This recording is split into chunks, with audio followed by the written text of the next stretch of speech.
I ended up moving because I knew that God had something really great for me. Hey guys, welcome back to my channel. If you are new, hi, my name is Wayna and I make videos on rental friendly decor. And in today's video, if you haven't been following me, then you probably wouldn't appreciate this video or care. But if you have and you admire anything that I've done or that you have picked up from my videos, then I want you guys to know exactly how and why I know as much as I know. And I did a video similar to this when I told you guys how I became a self-taught interior designer, and I'll link that video somewhere. But this video is different because it's very embarrassing. It's not as embarrassing as it was when it first happened. When you get on the internet, you have the potential to meet millions of people that don't truly know you. And I think it's very important for people to share where they have been, because I think it motivates people. I think that we are all more alike than different, and just by sharing your story, you never know, somebody else could be going through the same thing. So today I'm going to share with you guys why I rent. So let's get into the video. All right, so the year was 2006, and how old was I? 22 at the time. I had my son. I had 2 jobs. I was living at home, and I was like a year away from finishing nursing school. And at that time, I wanted to move out because I had a kid. I was going to be able to afford my own place, and I didn't want to get an apartment. So now I was faced with, do I rent or do I own? And I did a lot of research. I even did a paper on this very topic when I was in school. What I remember reading is my thought process back then in 2006 was that if you own property, you know, it's always better than renting because you own it, right? You're not wasting money paying for a place that's never going to be yours. And that was my thought process back then. So follow me on this story because you will see why my process, my train of thought is different when it comes to approaching this topic, because I don't feel the same way that I used to feel. Okay? All right, so moving on, I ended up buying a condo. And the reason, like I said, is because my thought process was totally different. Going from a house that was built from the ground and still kind of wanted to have my own space, I did not want to move into a crappy apartment. And I was like, no. I'm doing all of this research, trying to look for an apartment, and everything sucks. Like, everything is old, dusty. And I had 2 jobs at the time, like I said. My credit was good, and I felt like I can afford to own. And mind you, I had a small child at the time, so my thought process was, okay, I'm gonna get this place, I'm gonna pay it off. By the time he's ready to go to college, then that'll be a property that I have under my belt. So that was my thought process at 22. And I didn't just purchase the condo because it was actually an old, outdated condo, but I went in and renovated it. I didn't renovate it myself. I did some work myself, but I did have contractors. They redid the bathroom, they redid the kitchen, the floors, new light fixtures. Like, we did the daggone thing. Okay, so everything was great, right? This is 2006, so you already know what I'm about to say. So 2008 rolled up like, we're gonna shut all this good economic growth down. And we had the Great Recession. Now, I was young and I didn't know everything I needed to know to even buy a place to begin with. One, I didn't have an emergency fund. I didn't have the knowledge to know that you don't let anybody put you on a 2080 loan. And I didn't have all of the funds to do all of that construction. Some of it was loans, and then I had credit cards, still had car notes. Like, it was bad. So at this point, things were starting to get real because that 80-20 loan that I had was an arm. So the 20% of that loan started to adjust.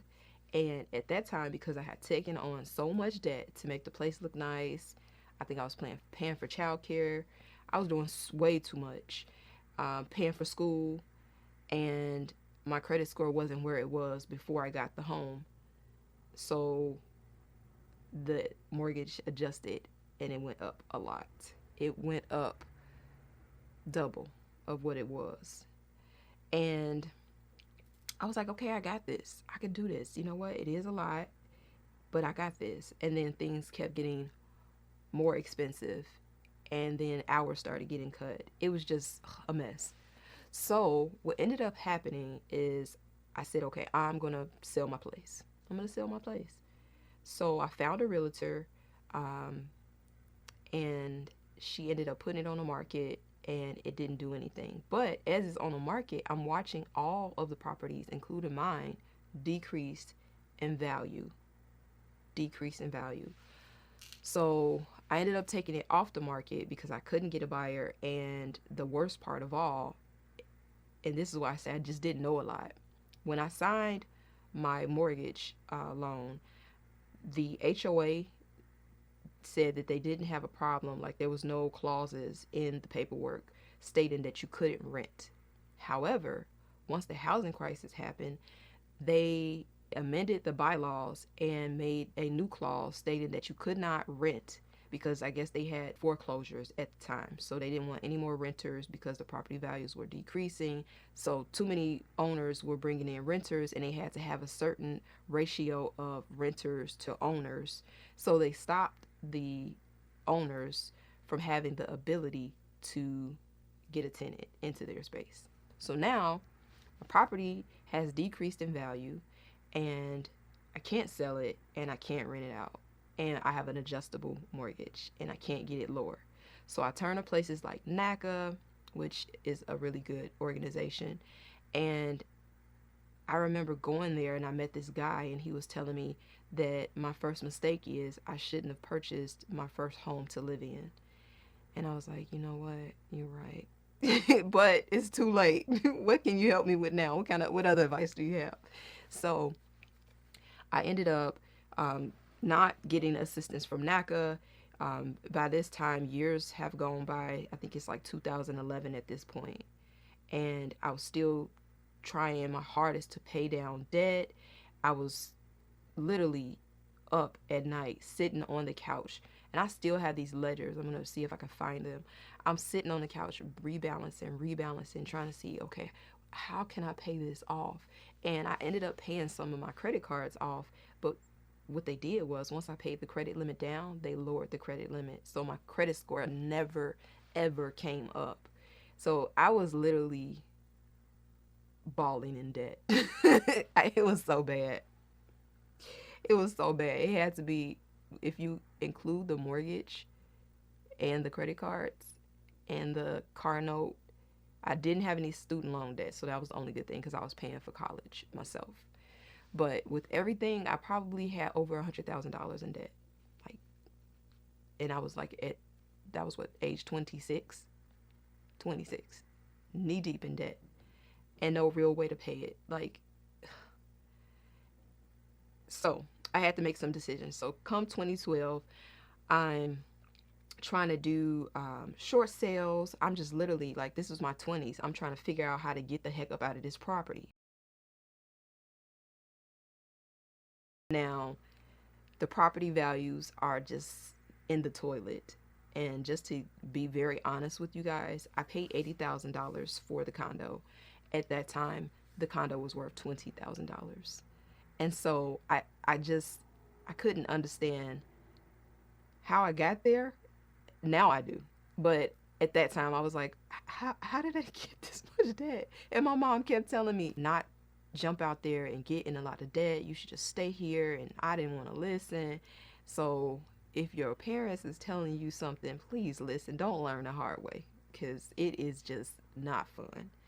So anyway, she was going to actually help me. My mom was going to help me. And she was like, well, you want me to just put it in my name? And, you want me to do this?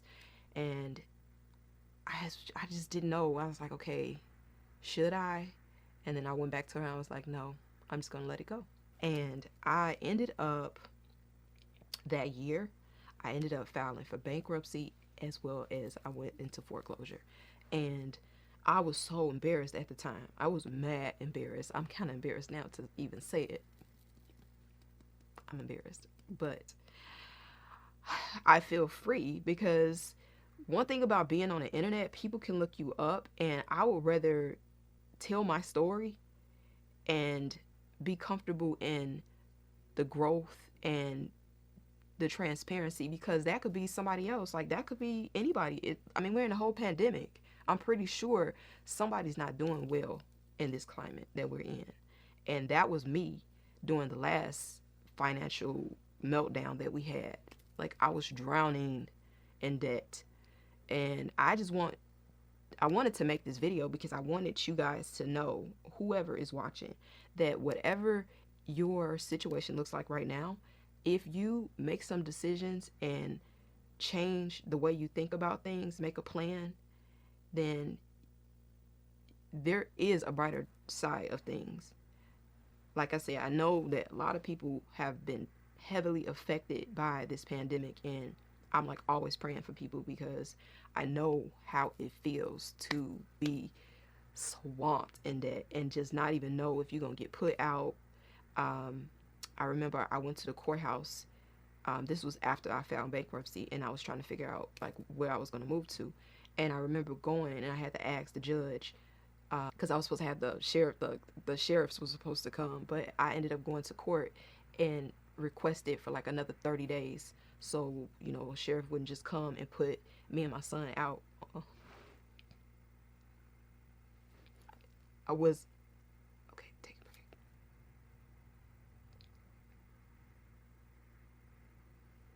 This is my story, y'all. Okay, I'm not gonna be crying on YouTube.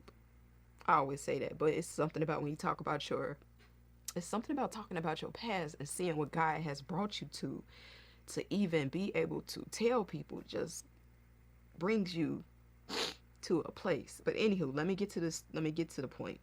So, long story short, I filed bankruptcy, go into foreclosure, and I ended up moving. During that time where I was having all that financial hardship, I was going to a church, and the church was called New Covenant Worship Center. And shout out to anybody watching from New Covenant Worship Center. That place changed my life. Like, the pastor, Jonas Jones, was preaching about kingdom mindsets and nobody suffering lack, and he would take up a seed offering, and basically if you felt in your heart to sow a seed, then that was a seed offering, and it would be blessed to somebody to pay a bill off or do, you know, get your gas for the week or whatever. And I remember one Sunday morning, I ended up getting the seed offering, and I sowed the seed back because I knew that God had something really great for me. I knew that what I was going through right then and there was just, it was just a part of what I was supposed to do. Something greater for me, right? And at that point in time, that's when I really got started with entrepreneurship. Even though, you know, I was moving, I had just filed bankruptcy and all of that good stuff, I ended up starting all over. And like I said, didn't have good credit score, didn't have a lot of things, but I was able to get a new car, and I was able to save the money that I was making, because prior to that, I kept trying to pay these bills off, and it just wasn't happening. So finally, once everything was a clean slate, I was able to make money, because mind you, at that time, I was a nurse.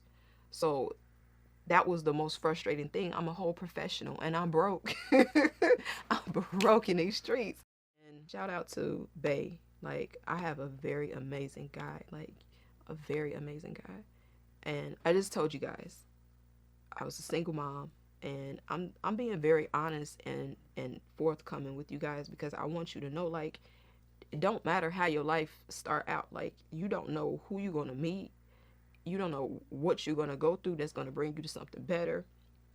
But this amazing man stepped up and was a father, has been a father, and has helped me as far as finances. When I tell you my bae is the most frugal person I know, but when I tell you he is the best when it comes to money management, what? The best. I don't know anybody who has better money skills than him. And God knew that's exactly what I needed in my life. And I think it was a couple years until I told him. Well, no, I told him like a year or so after it happened. But anywho, he was, like, whatever. You'll bounce back. Never held it over my head. Never made me feel bad about it. Nothing. I love him so much.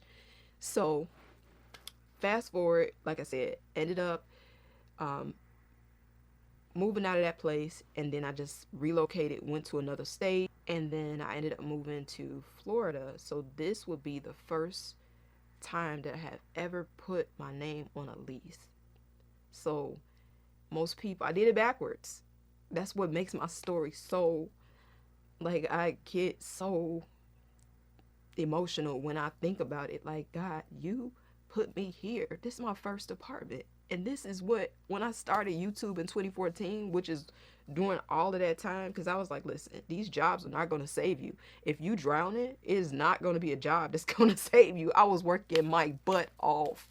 I'm talking about, this was my schedule when I was in debt. Still in school because I was bridging. But I would work overnight from 10 to 6, home health.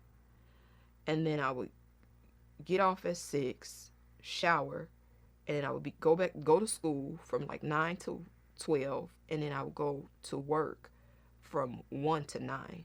So I literally had like 1 or 2 hours between my schedule, and I literally keep all my calendars. I keep all my schedules just to remind myself like where I was and how bad things were. But it didn't feel as bad then, but when I'm looking back over how everything played out, and I'm like, dang, I was grinding so hard. Anyway, fast forward, you guys know the rest. I get here. At first I was trying to do beauty content, and I was like, okay, I'm gonna wait until I get a house. And I was like, you know what? No, I'm not. I'm gonna make this place nice, because you never know when your time is up. You never know what the future has in store for you. So I said, I'm gonna make this place nice. And because I was already on YouTube, I ended up filming it, and God made this very place that I didn't like, and it just took me back to the point where I literally didn't want to get an apartment, because I didn't want to live in a crappy apartment, and I still ended up living in a crappy apartment. And it was the best thing that happened to me. I feel like I might refilm this because I can't be on here. Okay, but no. So that's what I'm trying to say is, like, the best thing that happened to me is what I didn't want to put myself in. The situation I didn't want to put myself in the first place. And I didn't listen to my mom. If I would have listened to her, I mean, who knows? I don't know. But YouTube wasn't even back then. Like, you just can't plan this stuff. You can't plan it. You just have to trust the process, because it is not something that I would have never made myself out bankruptcy and foreclosure at the same damn time. I would have not done that.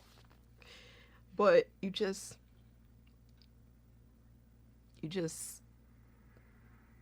have to trust the process. You have to trust God and what you're going through, because it does mean something. Like, I don't know, my story, to me, it chokes me up, because like I said, that very same apartment that I didn't want to move to is what basically put me on the map, basically allowed me to show the world what I am capable of, because I'm a very creative person. I have made jewelry, I have done balloon decor, I can decorate parties, it just goes on and on and on. But this is what God wanted me to show others. And I'm going to close this video out just by saying to anybody, no matter how old you are, but I'm specifically speaking to younger people, because I don't want you to go through what I went through. And that's why I am such an advocate. Like, I didn't plan to be an advocate for renters at this age. That wasn't my plan. You know what I mean? I was planning to have like 2 or 3 more properties at this age. So I say all of that to say, live below your means, okay? And I want to make the story sound a little bit better now, because, you know, I ain't on here still living the same way. That taught me a major lesson. I don't have one emergency fund. I have 2 emergency funds. I have a Roth IRA that I contribute to. Yes, YouTube does make a lot of money. You do make a lot of money off of YouTube. But because I have been in financial ruins before, I'm going to be the last person that run out and get that expensive car. My money, it goes back into investments. It goes into my savings accounts with high yield savings. It goes into secured accounts. Like I mentioned, a Roth IRA, and I trade in the market. I'm more afraid now to put myself out there at the risk of being at the mercy of the lender. You know, hitting up payday loan stores, because that was definitely a Friday. That was my Friday hotspot, boy. Okay, sorry that this is such a emotionally charged video. Didn't mean it to be, but again, it just feels good to be able to be honest, and I don't know how anybody will receive this. That's really not the purpose of me making this video. So, you know, it's, you know, how somebody looks at me afterwards, I don't really care. You know, I only care about how God looks at me.